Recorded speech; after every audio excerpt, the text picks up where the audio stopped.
Welcome in, everybody, to another episode of 410 Sports Talk. I'm James Haskell, along with my co-host Glenn Martin, and we are excited to talk about the Baltimore Ravens, all that is going on. There's a ton of news. A ton of stuff to catch up on. It's an exciting time of the year, and we're going to get into all of it. Really excited to talk about all the stuff that's going on at the Ravens facility, but also the AFC North at large. Some teams are shooting themselves in the foot. What's the other phrase? Cutting their face off despite their nose or something like that. All of that stuff. Throwing the baby away with the bathwater, cutting their nose off despite their face. There we go. DK's got me right. All of the stuff. There's now a plus 40-year-old man under center for the Steelers. All this is going to be a lot of fun, and we're going to get into all of it. But before we do, got to check in. Glenn, how you doing this evening? Doing well? Man in the heat? Yeah, I tell you, it feels like summer in Baltimore, no doubt about it. But I am happy that the cold, windy, hopefully rain is all behind us and we can get on with our summer. It's starting to feel like football weather out in Baltimore, Jimbo. Yeah, no, I agree with you 100%. This is a fun time of the year because, yeah, it's not – it's football weather, but it's camp weather, right? Like this is It's training camp weather. Yeah, towel under the hat and everything else, getting out there, putting a little sunscreen on. Yeah, I'm looking forward to it, most definitely. Yeah, now we had day 9, our OTA number 9 out of 10 in our week 3 here of OTAs, and no shortage of notes. Of course, we got to hear from a number of players and coaches over the last few days, and we're excited to really get you caught up for, I think we last spoke, it's been about 3 days worth of news. So we got a ton to talk about, and I think we'll kind of just start in that chronological order, work our way up to today. Let's start a little bit further back. And I think the best way to do it is we'll use the press conferences as ways to kind of launch, to talk about, the players that we hear from, but also players that they're asked about and comments that those guys are making. And so I think DK has us queued up and ready to go and get started here. The first player in which we heard from over the last few days is Travis Jones, the Ravens' young defensive tackle. Let's hear what he has to say. Off the field, we like best friends, so we got that chemistry off the field. So I just try to play off him and just be out there having fun with him. Yeah, and this comment, of course, was in response to him and Metabike playing together. Right. And man, I tell you what, I think you'd be hard-pressed to find a better 1-2 punch, although probably one of the more overlooked 1-2 punches. They might not have the name, even though Metabike's, a former All-Pro and has earned the contract that says he's one of the very best. I still think if you asked a fan, maybe of an NFC team, who do you count these guys as one of the best duos? He'd probably say no, Jimbo. I think they're one of the more overlooked tandems in the sport. And I think that Travis himself is a bit undiscovered at this point, right? I don't think it's necessarily by Ravens fans, by those that cover the team or, that they're employed by the team, but I think certainly by national media, right? Like I think Michael Pierce kind of got to that level. I think some of our other guys, obviously Helodia and some of those other guys, got to that level as far as being nationally regarded as a really good player at that position. That being said, I think Travis is on the precipice here, man. I'm looking forward to it. And hopefully he can stay healthy. The other thing I'll reference you guys to for the sake of Travis Jones, if anybody hasn't seen the tweet from Jeff Zrebeck on June 9th, the picture of Travis Jones from the side profile, it is just ridiculous. This man is a large human being. It's insane, dude. Like I'm 90% sure I would have to take that microphone down a couple rungs. And it's like, he's like, scooting down just to talk into it, right? Like, my goodness gracious, this guy's a massive human. He is, and can move like he's a lot smaller than he is. Shout out to Rave Kingdom. It's been Cleveland season once again. Of course, I'm sure we'll be hearing a lot from fans scratching their heads, wondering where Ben Cleveland is. And we're going to get into Bet and talk about really the entire offensive line and what we heard from. We got to hear from Voorhees. We got to hear from Rosengarten. Shout out to Rave Kingdom, though. What's going on, Malik? Appreciate you coming out here, as well as the chef who was at camp today and got to meet a couple players. Shout out to Chef. Let's go. Now, Glenn, I in our show, I can't remember if this was 2 weeks ago or not. I think I said this off air. I meant to say it on air, and I said it after the show began. I know that our opinions are about as opposite as they've ever been when it comes to this. Okay. But I'm telling you, book it now. Ben Cleveland is our starting left guard. Oh, here we go. Ben Cleveland is our starting left guard. Best camp of his life. And listen, all I'm saying is that if you're banking on Voorhees to stay healthy, you're going against history. Okay, but if you're banking on Ben Cleveland to win a job, you're going against history too there, Jack. We'll see. All right. We'll see. Book it. All I'm saying is book it. Week 1, Ben Cleveland, left guard. Well, look, I mean, typically when you go out on a limb, you have a pretty good track record, but I think this one's going to be a ding on that record here. Shaky limb, huh? Shaky limb. Let me just tell you. I mean, who do the Ravens want to win this job, Jimbo? Of course, Voorhees. They're trotting him out there, but you can't help health. No, you can't. No, you can't. And I'll tell you this: it's pretty clear that if Voorhees does go down, we heard from Warhawk today, and he talked to, or a couple days ago, and it's going to be Cleveland. It's them two competing for that left guard spot. I didn't hear much talk about Dellinger. I don't really think he's in the mix at least yet this year. So I do think he's the next in line, but I do think it would take an injury or just a catastrophic camp from Voorhees for him to lose his job. Yeah, no, but I just have a feeling about this one. No logic. No, I mean, some logic, obviously around availability, but got a feeling about this one. Yeah, and DK, this is the image really quickly. I mean, this is just ridiculous. Yeah, he is. Right? He can look people. At the guy. The guy next to him looks like he's 50 feet away. He's probably 3. Yeah. And he's probably a normal size individual, not a small guy. Right. No, absolutely. So, yeah, I mean, Travis Jones, and look, to your point, though, like, Chuck Smith was bullish on this guy. Like, and Chuck Smith's not the D-line coach. He's the pass rush guy. So he talked about him as a pass rusher. He said 95% of guards in this league can't touch this guy as a block, like, as far as blocking. Can't do it. He expects Pro Bowl is the next step for him and thinks that if healthy, he can show everyone all the pass rush work he's been working on, get to a decent number of sacks. So, big season is hopefully on the horizon for Travis Jones. But let's see here. I think we got another clip here that DK's ready to move us to. Let's do it. Let's see what we got. Old Malachi. Isn't this Malachi up here? Yeah. I'm calling him old Malachi. He feels older than he is, let me tell you. Yeah.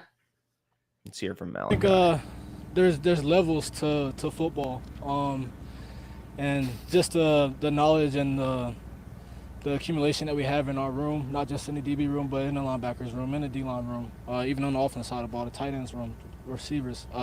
Just being able to really get out here and watch guys and learn how they move and how they see the game of football from a different perspective than I do has been huge for me. I mean, the guy is polished here, Jimbo. Yeah. Well, it's funny that he says there's level to this. I think that while he's learning and mixing in, I think what he's trying to accomplish is difficult.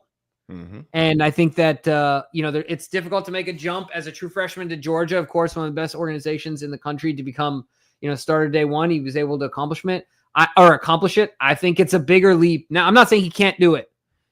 But, certainly I think it's also fair for us as fans to expect there may be some bumps in the road, some mistakes somewhere. I mean, how many people were ready to call it quits with Kyle Hamilton? Oh, one OTA at the stadium gets beat in single cover and they're ready to cut the guy. Yeah. So, I think that he's going to do really well and I'm excited, but certainly I think that it's something that he, he's noticing. When he said there's levels to this, it's like, yeah. There are. Yeah. Oh, no doubt. No doubt. But I got to say, hearing from Coach, and we might have a clip later about this, but hearing from Coach Harbaugh talk about Malachi, I mean, it's just, a lot of people use it as a knock when a guy comes out of college as polished. They say, well, he's already near his peak. He doesn't have a lot of room for growth. I disagree, Jimbo. I just think that growth will take place much faster when you're at the level of Malachi Starks. And we talk about players all the time that he just needed more time. He needed some players it takes till year 3 or 4 for things to click and for them to be really effective. I mean, we were talking about that with the Dafe Owe is a pretty good example of sometimes it just takes time. And there's many examples of that. Maybe it just won't take that time for Malachi. Maybe he's a day one impact player like we've seen in the past from great players. Like, Terrell Suggs was an instant impact player the moment he got here. Mm-hmm. And I think Malachi is going to be one of those guys, man. I think he's going to be, we're going to get a little bit later. We're going to talk. We're going to hear from Chuck Smith and talking about Zach Orr and the impact he made, and maybe as good a season as Adarius Washington had. And I don't want to take anything away from him, but I still think there's a chance, because after what I heard from him, from Coach, that Malachi, given those same amount of snaps, we could be in a better position, even though he's a rookie. Yeah, no, I think you bring up a good point. Like you said, it's not shade towards Ardarius. Obviously, you might have said that because of how I feel about Ardarius, but so I appreciate the consideration. But certainly, I mean, I think that there's potential for that and a possibility of it. I'm excited for Malachi and the combination. You talked about it when we were into the draft process, the combination of him and Kyle Hamilton together. And I think being able to have both of those guys who have similar track records of being able to see the game, digest it, like internalize it quickly and apply that to the field, and him being able to, stand on the shoulders of what Kyle has already learned, I think is really going to be helpful as well. So a lot of exciting opportunities ahead of us with Kyle Hamilton and Malachi Starks back there. Looking forward to it, man. Yeah. And let's see what he had to say. I think he was asked also, are we going right to I guess to Johnny Boy. Yeah, I mean, we can go right to Johnny Boy. That's fine. I know he was asked one more. He just talked more about the veteran leadership of Marlon Humphrey and how his leadership is awesome and it's great to have him. But yeah, I just wanted to quickly mention that. But yeah, also before we move on, Harbaugh mentioned that Malachi, is another way to kind of show how far he is in front of where a typical rookie is at this point. Mm-hmm. He was organizing walkthroughs for all the rookies during OTAs for the entire week, or for the entire camp.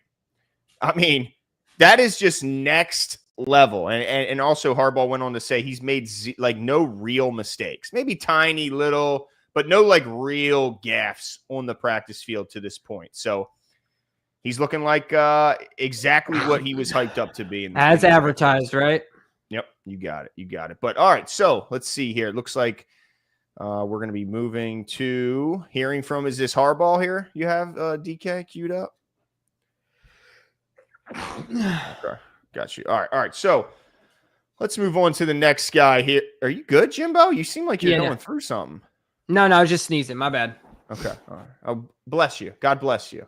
Thank you. I need it. Lord knows I need it. Yes. We can all use any blessings that we can get. But yeah, so shout out to Malachi. I hope he has I hope he has a great and healthy camp. That's the big thing that I'm more focused on is health during camp. Got to hear from I got to get your take on this, Jimbo. Over the weekend also, we saw the release of Jaire Alexander, cornerback for the Green Bay Packers. Of course, was a former teammate at Louisville with Lamar Jackson, very talented player, a Pro Bowl level cornerback. Released by the Green Bay Packers, and it immediately led to rumors that the Ravens, could be, and probably a lot of people say they probably should be interested in bringing in the talented cornerback, putting him opposite Nate Wiggins, allowing Marlon Humphrey to go inside and become the weapon that he is in the inside there. What's your take on a guy, Jaire Alexander, who has all the talent in the world, has had some issues, some run-ins with the coaches, and maybe some attitude issues, but more importantly, has missed 20 of his last 36 games played and won't be cheap. What's your thoughts on the Ravens kicking the tires on Jaire? I feel like my answers are cop-out, but I think it just depends on the money, right? I don't know if I'm sold on him being a Raven, on a Raven guy, but if we have question marks outside, ultimately. Right. Yeah.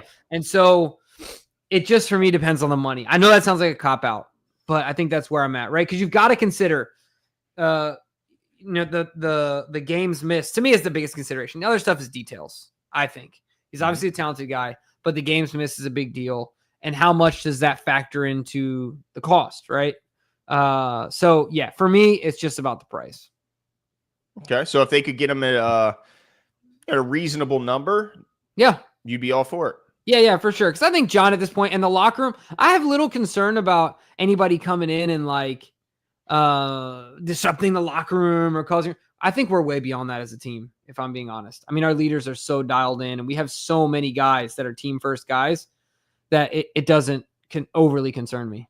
Yeah, and I tend to agree with you. But I do think that there is personalities out there. Not saying that Jaire is one of them, but there are personalities out there that even though it's only one guy, if brought in, it only takes that one guy that can kind of start to infiltrate. If he gets to one teammate, then he gets to two, then he gets to three, and then it could be an issue. Not to say Jaire's that, but I do think even though the Ravens locker room, I agree with you, is led by this core group of young, but not that young guys, to where I don't think there's like impressionable rookies.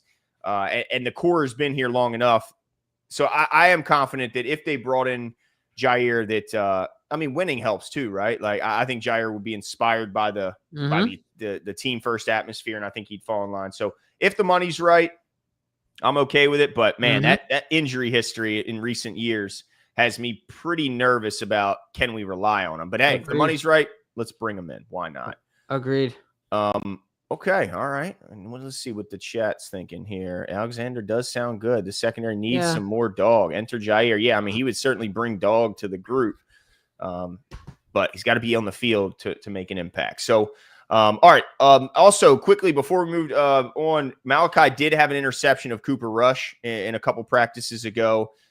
So Malachi making his presence felt, albeit against the backup, but Cooper Rush is a pretty good backup to get these boys ready.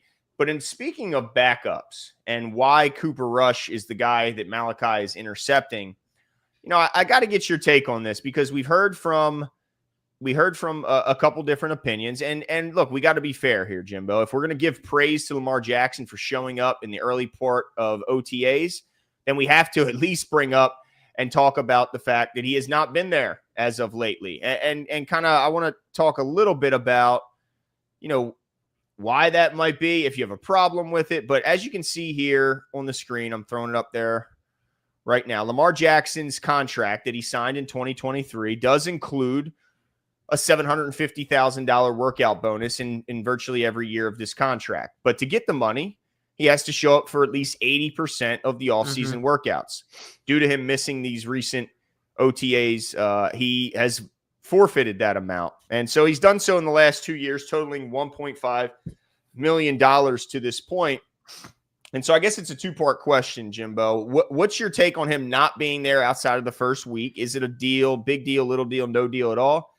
And what's your thoughts of him forfeiting back-to-back years, $750,000? Yeah. So first of all, I'm going to say that I've come to the conclusion that I don't care.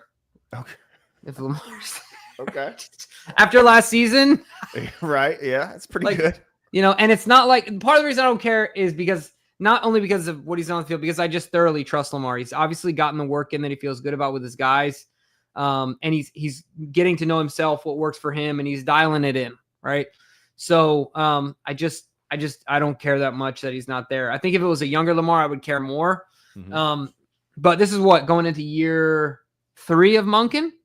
Yep, third year for Monken. Yeah. So I think we're all right. Number 2, I'm referencing Ken McCusick on this one, Glenn, because I'm not going out on this shaky limb myself. Okay. Let me see. But according to Ken McCusick, it is possible that there could be some intentionality behind Lamar Jackson missing this and the others, because it essentially saves cap space for the Ravens in future endeavors.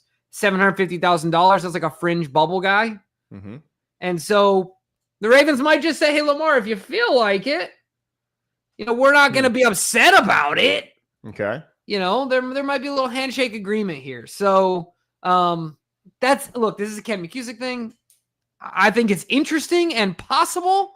But that's what I have to say about it. Well, with all due respect for Ken McCusick, I think that is horseshit. And here's why, Jimbo. Here's why. Okay. First of all, you can only fit so many people on your roster. I don't think that $750,000 is what's going to separate a guy that they want on the roster from being here or not being here, right? Like, second, I find it hard to believe that they would ever have the balls to go to Lamar and go, hey, we don't want to give you that $750,000. We want to give it to this other guy who we think might have a chance at some point.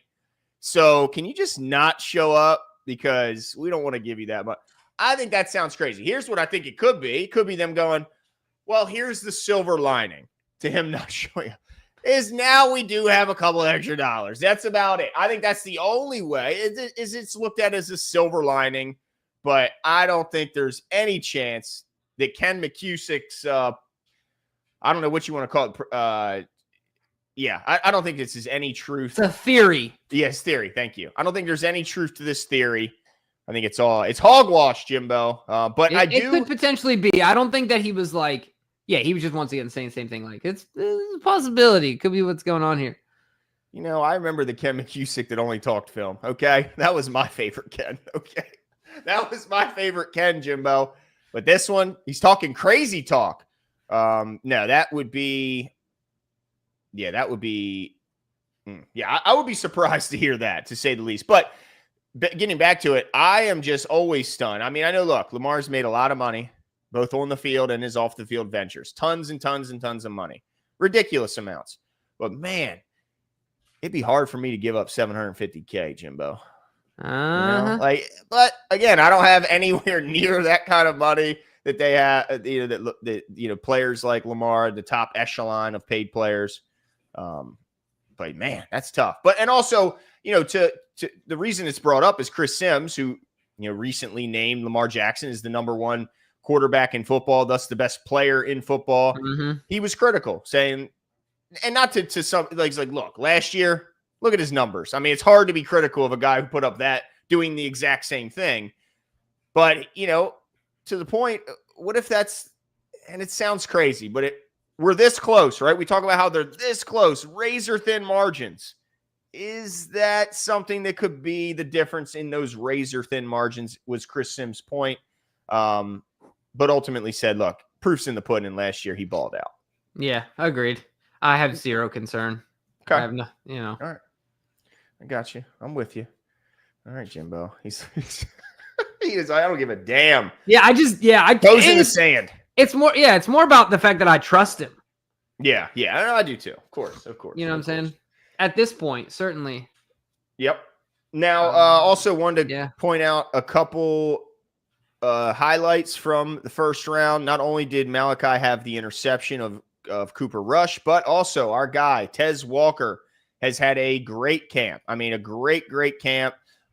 He was making a touchdown catch after touchdown catch in the back of the end zone. His route running has improved incredibly. Harbaugh was asked about Tez. He talked about him being more certain as a runner. Talked about, he's way more confident, and said it like that, way more confident as a route runner. And I think this guy is set to be an impactful piece. Not to say he's going to surpass any of the top dogs as far as target share, but this guy is going to be a weapon that when he comes on the field, defense has got to go, okay, let's watch this guy, because he can take the top off. There's no doubt about it. And, man, I'm just excited for Tez to have an opportunity. Yeah, you know what? I'm excited. I might be jinxing us here, Glenn. We've had Tez on the show twice, but Tez is supposed to come on the show tomorrow night to talk about it, right? And it's really cool. So make sure you guys tune in. But it's really cool to see his progress, right? Like, he's doing all the right things. You can tell he's putting the work in. And it's an exciting step for him, man. I think he's going to be one of those players that, you see we're in the divisional round and it's a second down or a second and goal or a third down. I think he makes some impact plays this year as long as he's able to stay healthy. That I think would be surprising to most people that are just casual fans or fans of other teams. Like, who's this guy, right? I think he'll be able to surprise some people this year. Even with the guys we got in our room, I think there'll still be an opportunity for him. I'm not saying he's going to lead the team receiving yards, but I think that certainly there will be an opportunity for him to make some impactful plays. Yeah, I'll be rooting for him, man. We need that. We need more burners that can stretch the field and kind of open things up for the guys inside. Don't you agree, Glenn, that every team that has won a Super Bowl in that run or on that team, there's a guy or two guys that like I think of what's the tight end 2 for Kansas City? Noah Gray. Oh yeah. Big catches, man. You know what I'm saying? But who actually knows about Noah Gray? Right. If it weren't for the Chiefs you know what I mean? That's a guy. Every team has guys that this is kind of, who's the dude that caught the helmet catch in the David Tyree. Yeah. Right. Who is that dude if not for that catch? Right. Yeah. You know what I'm saying? So I feel like there's always those guys, and there's definitely an opportunity for Tez out there to get the ball, make impactful plays, and I'm really, really excited for him. Yep. Absolutely. Good for Tez. Okay. All right. Well, what's up? I was saying, let's go. Oh, yeah, let's go. Absolutely. And Don C, cool to see Gruden at the Castle. Wasn't ever. Like, so cool to see Gruden. Like, I mean, he obviously loves the Ravens. He, nobody studies football quite like Gruden. Nobody loves football like Gruden. This guy is a football junkie, no doubt about it. And he is a fan of the Ravens team, the Ravens organization. Obviously, a huge fan of John Harbaugh. He raved about the organization's, kind of commitment to winning and the culture here in Baltimore. He's a big fan of Pat Ricard. Pretty much, what do you say, name the Gruden Grinders pretty much after Pat Ricard and how impressed he is with that guy. And, man, I don't know if I've, every veteran we've heard that comes through the building, every coach, I mean, they just rave about John Harbaugh, and it kind of really makes you realize, like, man, we got one in here. Like, we are fortunate to have John Harbaugh, and I think if you guys haven't seen it, go check out Gruden talking about him. It's pretty obvious we're lucky to have him. Yeah, it's funny because Glenn actually talked about this interview the other day, and that was one of the things I said as well. Was like, man, it almost made me regret the things negatively that I have said about Harbaugh in the past. No coach is perfect, but goodness gracious, when you get a stamp of approval like that, not just because of who Gruden is, but just the way that he talked about John and the way that he has this team, and, in the relationship he has with his players, the care that he has for his players, the fact that he's in every meeting room all the time. I mean, I look around these other head coaches. I'm sure they all work hard, but like, I don't know. Everybody lies about how hard they work. Sometimes I have questions, is I guess what I'm saying. Right? With John, I have no questions. Like, I just don't. I don't think he leaves any stone unturned. So super grateful to have John. And then to your point, man, yeah, I think Gruden said he's going to name the Gruden Grinder after Pat, right? Like, how cool is that? And the way that, what do you call him? The straw man? Yep. He's the straw that stirs the cup. Look, he talked about it, Glenn, as him going into the Ring of Honor. Yeah. Is there any way at the end of his career, it goes further than that? Like, can he get any further than that? I mean, how many fullbacks are in the Hall of Fame? I know that sounds crazy, right? But, like, Pat is so unique. He's a freaking rhino in pads, dude. He really is. And I think if you stack the amount of Pro Bowls that he's going to have by the time his career is over, if he stays in Baltimore and stays healthy, of course, I mean, he'll at least have a resume. It's going to be hard to get in as a fullback. There's no doubt about it. He doesn't have really any counting stats. And we saw a guy like Marshall Yanda get already passed over. I mean, did Terrell Suggs just not get? I mean, what are we? So Terrell Suggs got passed over. Like, what? So I think it's going to be hard for him to get in. But man, yeah, how cool is it for John to really take his time to shout out a guy who probably gets overlooked in most circles when it comes to his importance. Like, if you listed importance Ravens, how far would most people have to get before they mention Pat Ricard? Whereas Gruden saying, look, this is the straw that stirs this whole drink. Let's see. There are currently 9 fullbacks. Okay. Are listed as, what is this? They're fullback. Okay. Yeah. Well, I mean, I guess though that a lot of those are probably ball carriers. So that's the problem. Guys that actually have countable numbers. I feel like the dude that always comes to everyone's mind because of video games back in the day was All Stott, dude. And more than just video games, well, I mean, watching him play, but like, dude, you remember having him on any video? Like, there was a short stint where I thought I could actually hang in video games and played football games. And All Stott was my cheat code, dude. All Stott and Marshall Faulk, dude. Yeah. Let's see here. Calling the straw man. Yeah, he is the straw man, no doubt about it. So cool. Let's see. I got to put this absolute clown in timeout. See you later. Going crazy. Yeah, he's just I can tell he's a clown. Anyway, all right, let's move on to your guy, Tavius Robinson, a guy that you've always had a soft spot for and really liked. Let me tell you, Chuck Smith went to bat for your guy. I mean, he said, and look, I love listening to Chuck. I could listen to Chuck Smith talk football for a long, long time and not get bored. He said, I'm tired of hearing about Tavius as an overachiever, as like a surprise, a shock. He said, no, this guy is a centerpiece. This isn't a ancillary, just because he doesn't have the pass rush snaps. This guy is an important piece. There's nobody who better represents being a Raven on this team. And John Harbaugh echoed those sentiments. John Harbaugh talked about Tavius Robinson has never missed anything. He's never missed a practice. He's never missed a weights room session. He's never missed a meeting. He sits front row. He takes notes every single meeting. He said he ain't never missed a meal. I mean, this guy has never missed anything. He shows up. He plays his ass off. He's a great person. And look, Coach said he's going to have a breakout this year. He said, look, he's been behind some really good pass rushers. Clowney was here when he first got here. Odafe Owe was getting his opportunities. KVN's a double-digit sack guy. He says he guarantees if he had 250 pass rush snaps, he'd have 6, 7, 8 sacks. So do you agree? Or is this just coach speak that Tavius Robinson, he could announce himself on the national stage and become a guy that people actually know his name?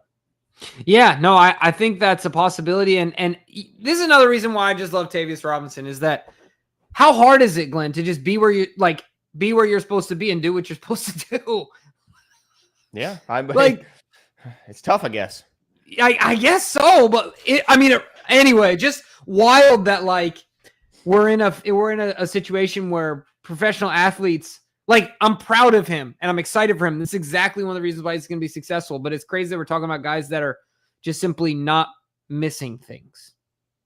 Well, I think the point is they always talk about how availability is such an important thing as far as growth and getting better. I mean, they talked about Ajabo too, and he's like, look, this is his first year where he's actually been healthy. And he's like, you can't get better if all you're doing is trying to get healthy. Things, yeah. So I think that's what they were more so pointing to, is that he's just incredibly reliable and always has a good mood, good smile on his face, and he's ready to work. Yeah, no, absolutely. Either way, I'm, like you said, super excited for this kid. And look, I've been talking about Mike Green. I think he's already our best pass rusher. I know we're going to talk about him as well. Mm-hmm. But dude, there's a chance our boy could be coming out taking a little bit of snaps from other guys and coming in at number 2 in that depth chart. Mm-hmm. It could be. And look, I think Ajabo's got a lot to worry about. How the hell is that guy going to get on the field? I don't see how David Ajabo gets on the field, especially if you also heard the comments from Coach Smith about Mike Green. I mean, Jimbo, he gave a lot of praise to the rookie out of Marshall. Talked about, how polished he is, mm-hmm. how he's got moves. He's got moves on top of moves. He's got counters to his moves. He's got, on top of all the skill he has, he plays with a high motor. Could not have said more, couldn't have heaped more praise on a rookie who hasn't had pads on yet than I've ever seen. I've never seen this kind of praise heaped on a rookie before pads are on him. And now he did qualify and say, look, we got to see what it looks like with pads. But this guy seems like he's going to be impactful. Maybe even week 1, Jimbo. Yeah. I like to say I was surprised, but I'm not surprised. He's our best pass rusher. Damn. Now, what about your boy KVN, who's in the middle of what do you got here, DK? You got something? Okay, let's see what we got here. Oh, yeah, let's watch this. Redraft, and how does that translate to what you've seen here? Well, the first thing I saw Mike Green was effort. A guy who runs to the ball. And if you've watched him out here, Mike Green runs to the ball every play. And that you don't have to coach him on. That's one of the best things. When you get to be a pro, you shouldn't have to coach effort. And a lot of guys that come out of college, you say, let's go, got to push them. That's one of the first things I saw in Mike Green. And then he's coachable. He wants to learn. He's in there asking questions with Matt and Dennis when we're all combined as far as a defensive front, when we're all together in the room.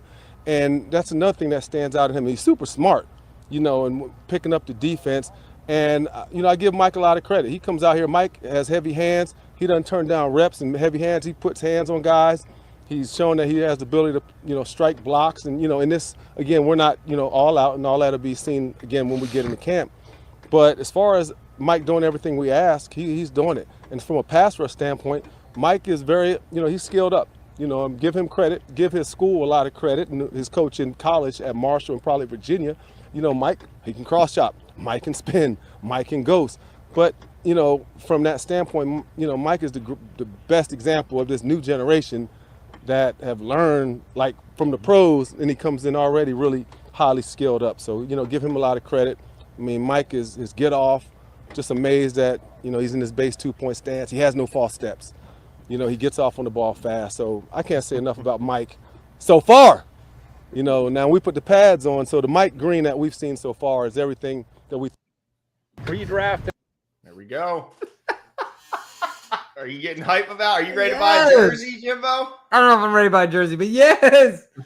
Yes. Oh my goodness, dude. I mean, look, no disrespect to the guys that we have, but this guy's the best in the room, in my opinion, until I guess people prove me wrong. But he literally said he has no false steps. As a rookie, dude. It's wild. So he's not even playing at his fastest yet. I think that Mike Green plays with such violence that the pads make life more fun for him. Mm-hmm. Make him a better football player. You know what I'm saying? Like, he feeds off of it. You can just watch it, seeing his highlights, the way that he has fun with it. So, yeah, man, I'm so hyped for this kid. Love that. Yeah, I think you're so right. I think he's only going to be more impressive once he starts being able to hit people, because he's just that type of guy. Let's see. Tight winner. Finally caught alive. Good morning from Australia. What's going on, man? From Australia, Jimbo. Let's go. From down under. That's right. That's right. Hold on. Nana. What happened? Who's Glenda? Who's Glenda, Nana? Who is Glenda? Nana. Am I Glenda? You might be. I mean, it certainly ain't me. Am I Glenda, Nana? Was that a typo? How does it? First of all, there's no way it auto-corrected to Glenda. I feel like that was definitely intentional. There's no way it auto-corrected to Glenda. But look, Nana's excited about Mike Green, but he won't see the field if he doesn't get a contract signed. Yeah, I mean, look, I'm confident that it's only, a matter of when it comes to that. I do know this. It's not contentious like we've seen. And we're going to take a quick break and talk about the Bengals real quick because Nana brings up the contract situation. And look, I'm confident that before the pads are on, ink will be on paper and all that. I mean, we saw it with Malachi here recently. But speaking of that, the Bengals, of course, drafted Shamar Stewart in the first round. A guy who, if anybody remembers from the draft process, had questions around his production level, but then similar to Odafe Owe, had great measurables, had great potential, but didn't have the sack total. So he some questions surrounded his game. But during his process of trying to negotiate a contract with the Cincinnati Bengals, the Bengals have tried to pull a fast one on him and tried to squeeze language into his contract that is unprecedented, not just to his team, but any team in the league, where they're trying to get language into the contract that allows them to void remaining years if they see fit, if Shamar Stewart has a disciplinary reason, either from the league, from the team, if he gets in any issues with law enforcement, anything that they deem, I guess, is I don't know what language they want to put on it, but basically gives them the ability to void his contract and wipe away guarantees that he would be due as a first-round draft pick. And it's just that is insane. And now what they're doing is they're putting a microphone in front of this guy, and he's just lambasting the organization. And this, of course, is going in conjunction with the fact that they refuse to give money to Trey Hendrickson, who in back-to-back seasons has had 17 sacks. So they are screwing over their longtime veteran, who's done nothing but be a fantastic representative and a great, great player. But they're also screwing around their first-round pick replacement for the same exact position group. And then allowing that first-round pick to spout to the media all his frustrations about the contract and negotiations about it. So, I mean, I just love every second of it. I love to see our AFC North foes put their foot in their mouths. And, I mean, Jimbo, did you expect this one? Like, this is shocking. Yeah, no, I did not. I mean, as of any team, I'm not surprised that I think unless it's changed, I think their practice facility is like an inflatable dome or something. So it's basically a big jumper, right? That I have at birthday parties, just, massive in size. So, yeah, I'm not surprised.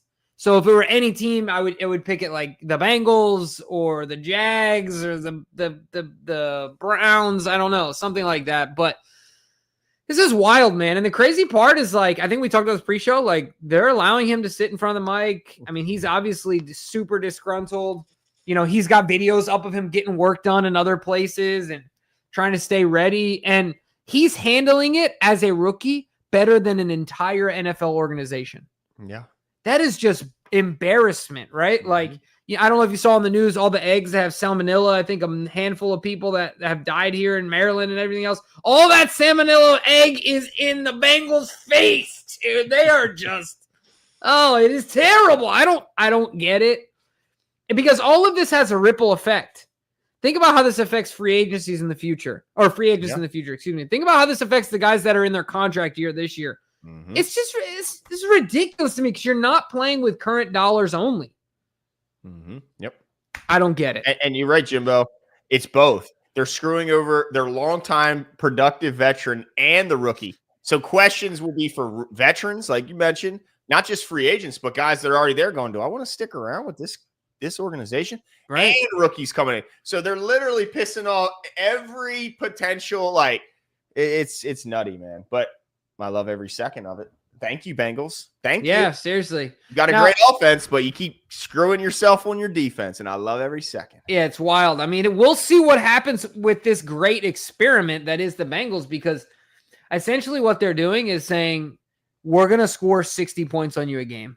Because that's the only way they can win. 50, 60 points, because, I mean, obviously they drafted a guy. Theoretically, they have Hendrickson, but, man, their defense is struggling. Yeah, well, and at the end of the day, when we know where all the money is, they're built from the outside in. So even if it's not only defensively, like, offensive line, interior defensive, all those things, I mean, just wild. But can't keep your quarterback upright. It don't matter how good those weapons are on the outside, right? Or how good he is, even. Yeah, good point. Now it's all good, Nan. I know it was the honest mistake. It's all good, Nan. Don't even sweat. Don't even sweat it.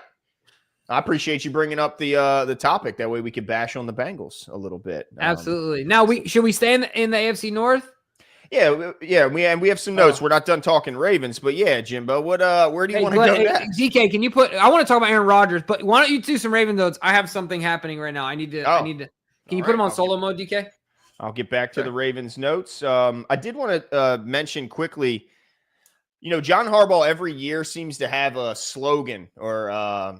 The nobody cares, work harder. It's always something. And it seems like this year intention or intentionality is the one he wants to talk about and mention the most often. And it goes in every way. Like that intention, it starts in the off season. Every workout has intention behind it. And now every meeting has intention. You're not just there just to do it. You're there. You're there with intention to get better. And the same thing with every rep in practice. He wants everybody from rookies on up to be doing everything with intention, not just going through any motions. I love to hear that from Coach. Let's see here. I wanted to quickly get into, and I have the video here pulled up because I think it's an interesting topic. We've long given a lot of credit to a lot of different guys when it talked about the turnaround that the Ravens defense had mid-season last year. And it was impressive. Like, there's no doubt. They went from being a historically poor defense through the first 8 to 10 weeks of the season, as you can see here, to incredible. I mean, the best of the best in a very short period of time. I have it pulled up here on the screen. If it would actually, there it goes. Okay. So in weeks 11 through 18, as you can see on your screen here, the Ravens defense ranked first in virtually every meaningful category. First in yards per game, first in points per game, first in yards per play, first in opponent quarterback rating, first in passing touchdowns. They only give up 5 passing touchdowns in weeks 11 through week 18. Insane. And you don't get much more important than third down percentage. They were number 1 in third down percentage, 29%. I mean, that is absolutely insane. And we've given lots of credit to different guys and certainly given, a lot to the coaches and a lot to the players as well. But I wanted to quickly play this clip from Coach, because I don't know if I've ever heard more praise. What did you notice is different with Zach Orr, this time? And Coach seems to have he knows exactly who deserves the credit. All right, I'm glad. Is this the last question? I'm glad I was hoping somebody asked me this, because all last year I was watching everybody broadcast and talking. I lived it, I walked it, I seen it. I watched this coordinator stand on 10 toes. Zach Orr is the guy. Zach Orr, I'm telling you, is going to be an incredible coordinator. And let me tell you why. When we were struggling last year, I watched him stand in front of these mics every week and talk to y'all. He didn't flinch. But I also watched him stand in front of a room someday. I mean, we played after the Bengals. It wasn't like we were celebrating, because from a defensive standpoint, they did a lot. They had great days on us. Zach Orr, man, looked those players in the eye. He never get the high get high, the low get too low. He stayed in the middle. And I'm telling you, he always would be positive, but he was tough. He's tough on the coaches and the players. And he would tell everybody, he would show everybody how close we were to actually having success. Like, it might be an angle of a defensive back runs the ball, or it might be a pass rusher that ran past the quarterback and the quarterback ran. Zach would stand and talk to everybody, and he led. He never flinched. And watching this cat do it, and I know last year a lot of people, they were in the media were saying, well, this guy came in and helped. No. Zach Orr did it. Zach Orr in those rooms with the coaches, he led, he made the changes in support with Coach Harbaugh and the guys on that staff. But Zach Orr truly led the charge. I'm a witness to it. And I've been wanting to say this because dude is the truth. Dude didn't flinch, and dude is going to be one of the best coordinators in the league. He is smart. He is a leader. And when you watch him work every day, this dude comes to work. I'm telling you. I'm okay. So as much as we were, given a lot of the praise to a guy like Ardarius Washington, because it seemed like the moment he was inserted into this defense, that was kind of the mark of when things changed. But yeah, not according to Coach Chuck Smith. And look, he gave some credit, of course, to Coach Harbaugh, and mentioned how he's in every defensive meeting. And we heard that from Gruden, the same thing. He's in the defensive meeting, he's in the offensive meetings. I mean, this guy's everywhere, and his fingerprints are certainly all over this team. But no doubt about it, Chuck Smith made it clear that Zach Orr deserves the most credit for that turnaround. The most credit from a scheme perspective, and I think he's given credit for the personnel changes as well to Zach Orr. I mean, to give him credit for not shying away and to stay in front of the mic, that's the job of a DC. I don't know of any defensive coordinator that's allowed to get out of their Wednesday media sessions or Thursday, whatever day it was. I think it's Wednesday. So I don't give him a ton of credit there.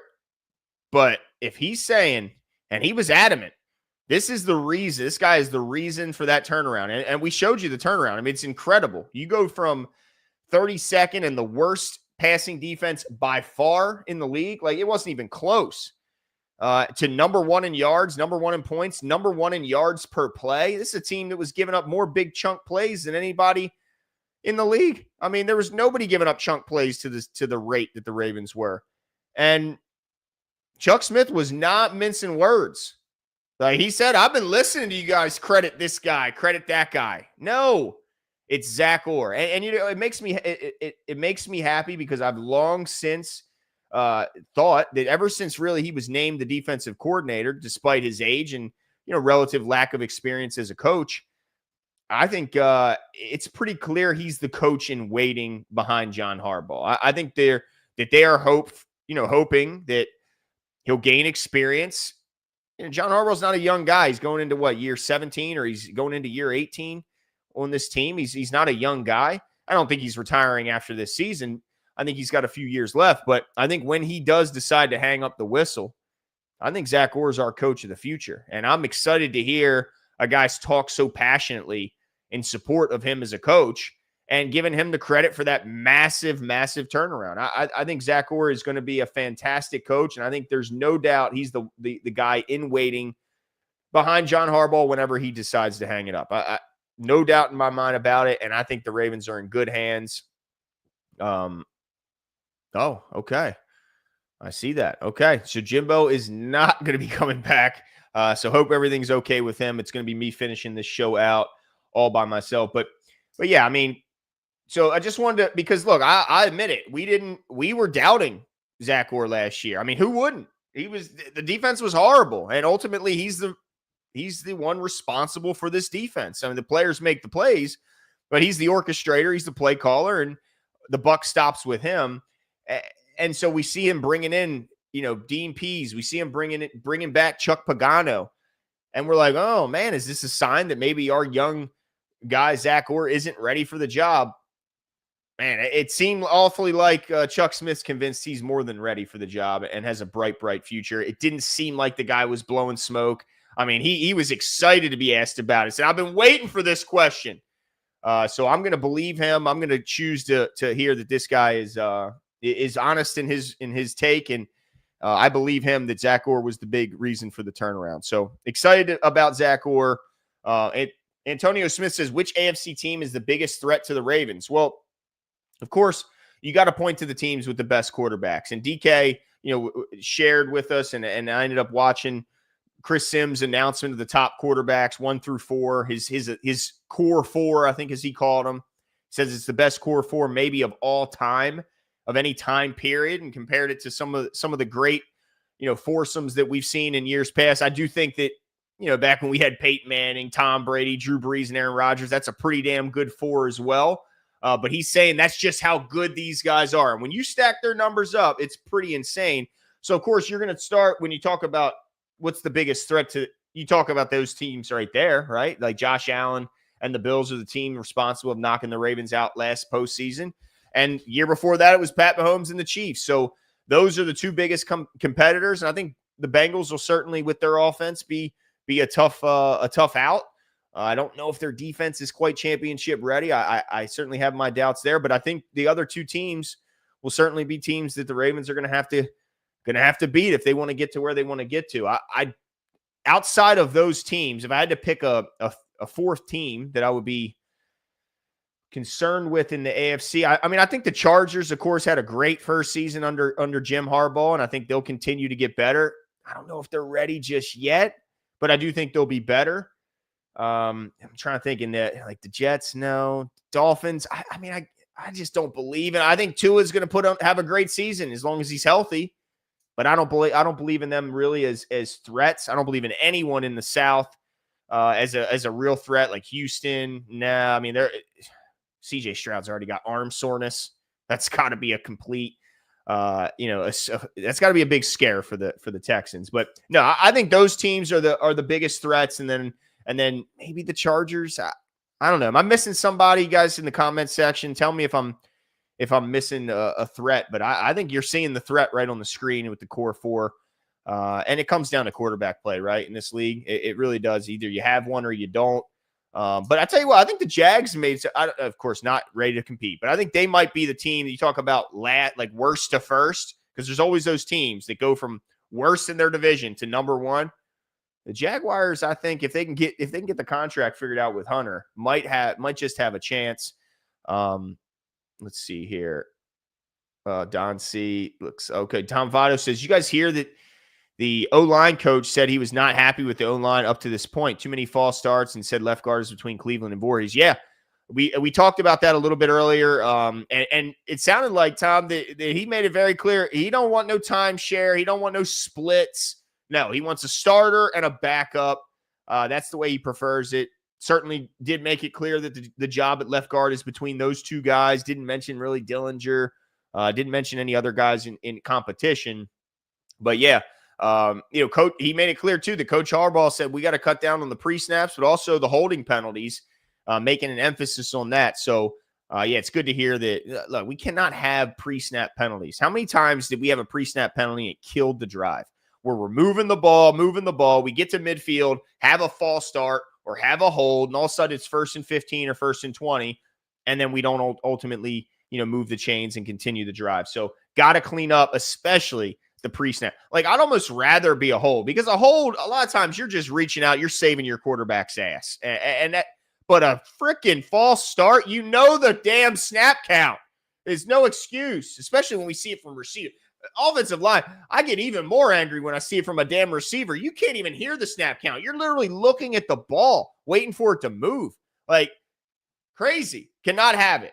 So, yeah, I liked it. And look, I tell you what, Coach Warhop looks like he is a no BS type of dude. Like, I tell you, I wouldn't want to be on his bad side. But I do think the Ravens offensive line is in good hands with this guy. Seems like a heck of a coach. Jimmy or Don C, appreciate your generosity and as well. Don C says Jimmy not coming back makes me think of the laxative toilet scene in Dumb and Dumber. Feel better, Jimmy. Great show, guys. Oh man, yes, gripping the bottom of the seat, legs sticking straight out. Oh yes, sweating. Been there. Let me tell you, been there. Holy, yeah. No, I hope that Jimmy is okay. I'm sure he is. He just had something come up, but appreciate it, Don C. Appreciate the bringing up that memory there. Let's see. Rod Wave said the Ben Cleveland best comeback story. Hey, maybe if he can figure out what the hell keeps getting him put in the doghouse. I do think, like I mentioned earlier, that Voorhees is the leader in the clubhouse for that job. I think, how often we've seen him on camera is a pretty good indication that they want him to be the starter. That's usually kind of the way they do business. And barring a catastrophic performance or an injury, I think he's the leader. But, hey, never know with Ben Cleveland. Jimmy seems to think that he's going to take the job. And we'll see. We'll see about that. I think it certainly remains to be seen.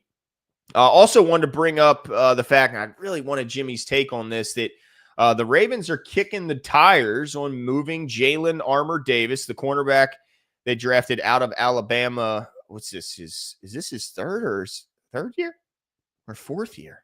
Yeah, I think it's his fourth year. It's crazy.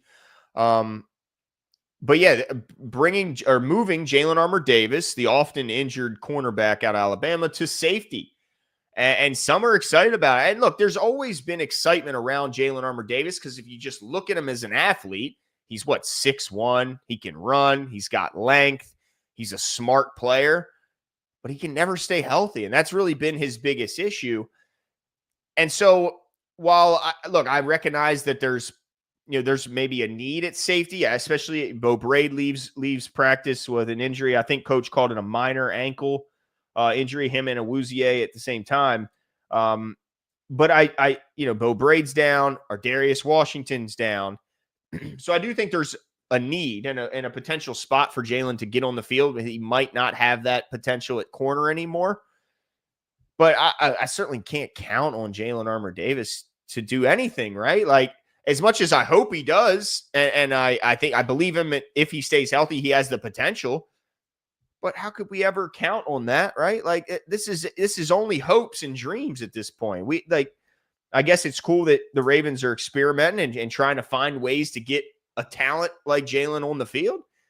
But until he proves he can stay healthy for at least training camp, then I think this is nothing more than just, hopes, dreams, and it's not really, it doesn't really do anything to get me at all excited. So, hope that he turns out good, but I don't think at this point anybody could count on this guy to be anything more than what he's been, which is an often injured, and it's kind of a shame that he's got all that talent, but just can't stay healthy to see it come to fruition. So we'll see, but I'm not holding my breath. Moving on to let's see, LeJohntay Wester continues to turn heads and make plays at OTAs. He's been really the favorite as far as guys that are being picked as outsiders to make impacts.